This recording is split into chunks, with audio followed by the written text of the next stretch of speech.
I thought I was doing something good. Something real. It was my buddy's birthday, the guy I'd called my brother for the past 10 years. So I decided to show up at his place unannounced, arms full, gifts, a fancy-ass cake, a bottle of expensive cognac he used to drool over. Figured I'd be the highlight of his day. The cognac was Hennessy XO. $250 a bottle. The kind of shit Travis would point at in liquor stores, whistling low before saying, "Someday, man. Someday I'll drink like the big boys." I'd remembered every time he'd said it over the years. Every goddamn time. The cake was from that pretentious French bakery downtown. Red velvet with cream cheese frosting, decorated with gold leaf accents because Travis always had to have the flashiest shit in the room. Cost me another $100. But hell, what's money between brothers, right? I parked my car in front of his building, that mid-range apartment complex he was always complaining about. Just until I make it big, he'd say, like he was destined for something better. The May sun beat down on my neck as I juggled the packages, nearly dropping the cake box as I shouldered my way through the front door. The hallway to his unit smelled like it always did, cheap air freshener trying to mask the scent of somebody's perpetually burning dinner. The worn carpet muffled my footsteps as I approached his door. Unit 14B. The gold numbers were peeling, and the B was hanging slightly crooked. Travis had always promised to fix it. Never did. I knocked on the door, grinning like a damn fool.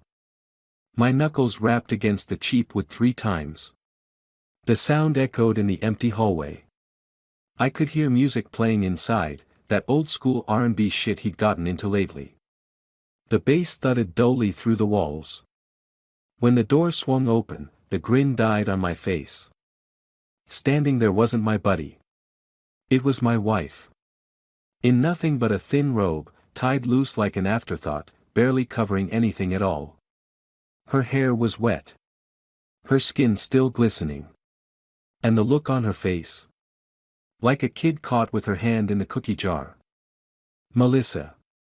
5 years of marriage. 7 years together total.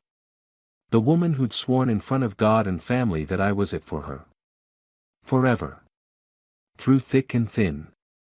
All that bullshit. Her eyes widened, those same hazel eyes I'd stared into across the dinner table 1,000 times. The same ones I'd watched close in ecstasy beneath me. Now they were fixed on me in horror, like I was the one who'd done something wrong by showing up. The robe was silk. Blue. I'd bought it for her last Christmas. It clung to her damp skin, revealing the curve of her breast, the dark nipple barely hidden by the fabric. Water droplets still clung to her collarbone, tracing paths down toward the deep V where the robe met. Her blonde hair hung in wet ropes around her shoulders. The smell of sex hung in the air, mingling with Travis's cologne, that overpriced shit he'd started wearing last year. The same scent that had sometimes lingered on Melissa when she came home late from girls' night. Before I could say a damn word, I heard it, his voice echoing down the hallway from the bathroom. "Baby, who's at the door? Tell M to screw off, I'm not in the mood for guests. Now get your fine ass back in here and let me scrub your back." His voice was casual. Comfortable. The tone of a man who'd done this before. Many times before. It hit me so hard I damn near dropped everything I was carrying. My stomach twisted into a knot so tight I thought I might puke right there on his welcome mat. The one Melissa had helped me pick out for him last Christmas. The fucking irony. My ears started ringing. The world around me blurred at the edges, everything except Melissa's face coming into sharp, painful focus. I could hear my own pulse pounding in my temples. The cake, the bottle, the gifts, none of it mattered. Hell, the world could have caved in right there and I wouldn't have noticed. She didn't say a word. Didn't even try to explain. Just stood there, silent, busted, pathetic. Her lips parted slightly, like she was going to speak, but nothing came out. A single drop of water fell from her hair, landing on her chest, sliding down between her breasts. My eyes followed it, wondering how many times he'd traced that same path with his tongue. 10 years of friendship. 5 years of marriage. All of it a lie. My hands tightened around the packages. The cake box crumpled slightly under my grip. Mark, She finally managed, her voice barely above a whisper. But she had nothing. No excuses. No explanation that could ever make this right. I heard movement from the hallway behind her, Travis getting impatient, no doubt.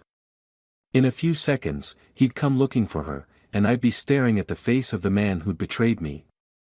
The man I'd trusted enough to let hold my newborn daughter. The man who'd stood beside me at my father's funeral. I turned around and walked back to my car, every step heavier than the last, every muscle in my body screaming for me to turn around and wreck the place. My legs moved mechanically.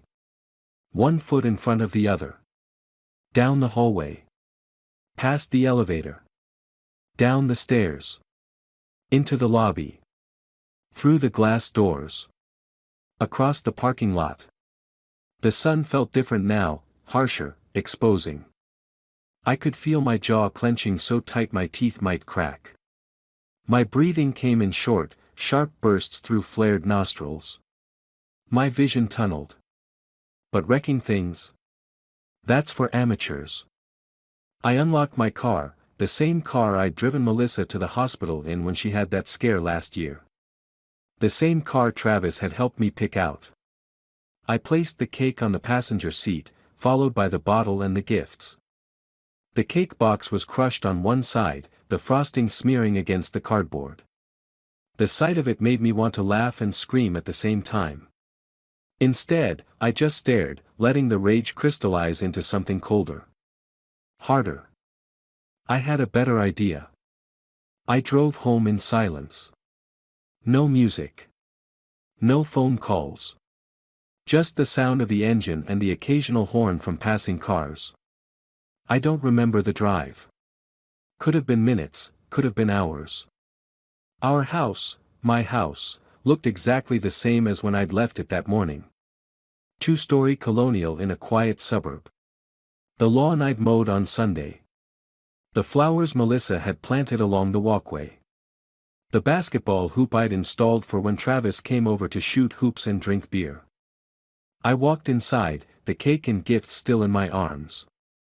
I set them down on the kitchen counter and just stood there, looking around at our life. The photos on the walls. The dishes in the sink from breakfast. Melissa's cardigan draped over a dining chair. I picked up my phone and blocked her number. Then Travis's. I went upstairs to our bedroom and opened her closet. The clothes she'd worn. The shoes I'd bought her. The lingerie she promised was just for me. I sat on the edge of the bed, our bed, and finally let myself feel it. The betrayal burned through me like acid, eating away at everything I thought I knew. But underneath it, something else was growing. Something cold and calculating. See, my so-called buddy, let's call him Travis, always bragged about his side hustles. Little under-the-table deals, shady cash gigs, crap he thought made him smarter than the IRS. And my wife? She wasn't just a cheater, she was dumb enough to leave a paper trail a mile wide. Travis had been working as an insurance broker for the past 5 years, but the real money came from what he called his entrepreneurial ventures. He sold fake designer watches to gullible clients. He ran an unlicensed financial advisory service on the side. He dabbled in crypto scams, using his insurance clients as marks. And he told me everything. Every detail. Every loophole. Every time he dodged paying taxes on his ill-gotten gains. He thought I admired his hustle. In reality, I'd always seen him for the small-time crook he was. I just never thought he'd steal from me. As for Melissa, she handled our finances. Always insisted on it. Said her accounting degree made her the obvious choice. I trusted her, let her manage everything. Our joint accounts. Our investments. Our tax returns. Now I knew why. Took me 2 days to gather everything I needed. Bank transfers. Venmo receipts. Sketchy emails. Screenshots of conversations about creative accounting and friends with benefits, discounts. I didn't sleep. Didn't eat much. Just combed through years of records. Our desktop computer. My wife's laptop. The cloud storage where we kept our financial documents. Every statement. Every receipt. Every digital breadcrumb they'd left behind. I found transfers from our joint account to Travis's personal PayPal. Small amounts at first, $50 here, $100 there, dating back nearly 2 years. Then larger sums as they got bolder. $500. $1,000. My money funding their little rendezvous. I found emails going back 18 months. The earliest ones were cautious, disguised as business correspondence. Later ones were explicit. Photos. Videos. Plans for their next meetup. Complaints about me. Jokes at my expense. In one email, Travis had written, "He's too busy working to notice what's right under his nose." Some detective he turned out to be. Melissa had replied, "His loss is our gain, baby." I'm not a detective. I'm a fucking financial analyst. But apparently, I'd missed the biggest case of fraud in my own home. I printed everything. 3 stacks of paper. 3 separate packets of evidence. Organized. Annotated. Devastating. Then I sent anonymous packets to all the right people, the IRS. Travis's boss. His sleazy little clients. And his wife, the one he thought was too stupid to notice anything. To the IRS, I sent documented evidence of tax evasion spanning 5 years. Unreported income totaling over $200,000. Fraudulent deductions. Falsified documents. To his boss, I sent proof that Travis had been stealing client information and using it for his side businesses. Copies of confidential files on his personal devices. Evidence of him undercutting the company's rates to poach clients for his own operation. To his clients, I sent records of how he'd scammed them. Inflated prices. Hidden fees. Deceptive practices. And to his wife, sweet, trusting Sarah, I sent the most damning package of all. Every explicit message between Travis and Melissa. Every hotel receipt. Every nasty thing they'd ever said about her. And, of course, proof that he'd been draining their joint accounts to fund his affair with my wife.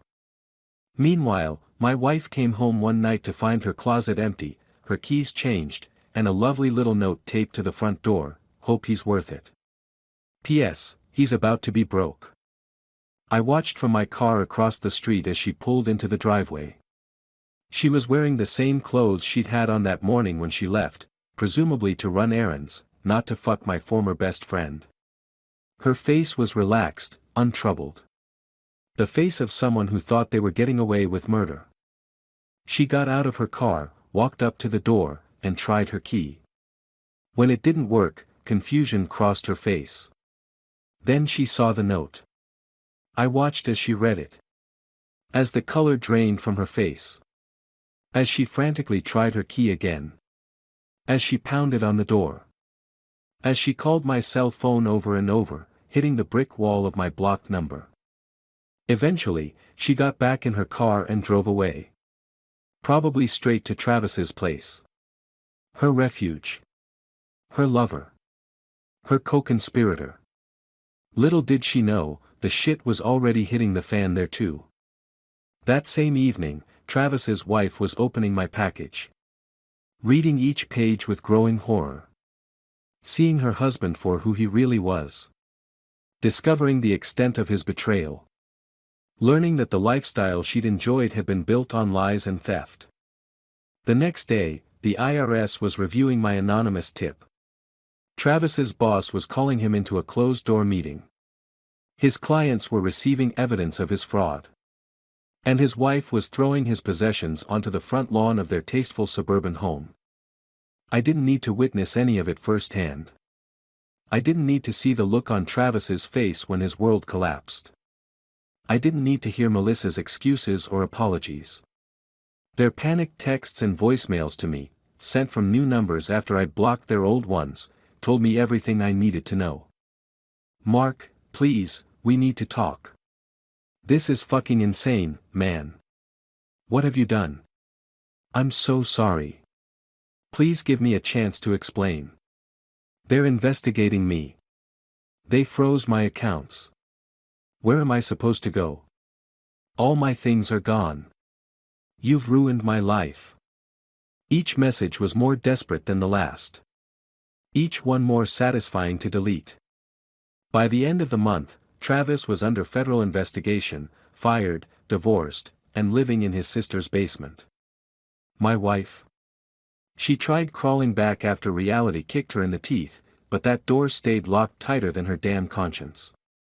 I saw her once more, about 6 weeks after it all went down. I was leaving the attorney's office after finalizing the divorce paperwork, the fastest, cleanest divorce my lawyer had ever seen, thanks to the mountain of evidence I had against her. She was waiting by my car. Thinner. Paler. Dark circles under her eyes. Her carefully maintained highlights grown out, showing mousy brown roots.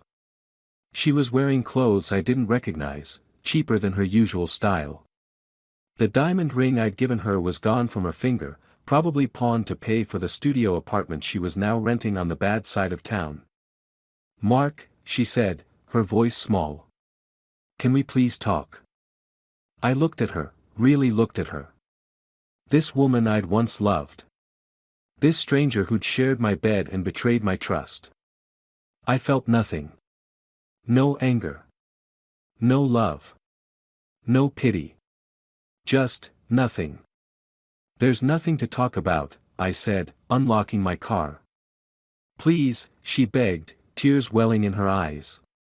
I made a terrible mistake. I miss you. I miss our life. You mean you miss my money, I corrected her. Travis couldn't provide after all, could he? Not with the feds breathing down his neck. A flash of something, guilt, shame, anger, crossed her face. It wasn't about the money. I laughed. A cold, hollow sound that surprised even me. No. Then why did you help him steal from me? Why did you look me in the eye every day and lie? Why did you fuck my best friend in the shower I paid for, in the apartment I helped him move into? She flinched at each question, tears now streaming freely down her face. I don't know, she whispered. I don't know why I did it. I got into my car and rolled down the window. That's the difference between us, Melissa. I know exactly why I did what I did. And I'd do it again. I drove away, watching her shrinking figure in my rearview mirror until she disappeared completely. Me. I moved on. I sold the house, too many memories. Bought a condo downtown. Started fresh. Changed jobs. Changed my phone number. Changed my routine. No more fake friends. No more fake love.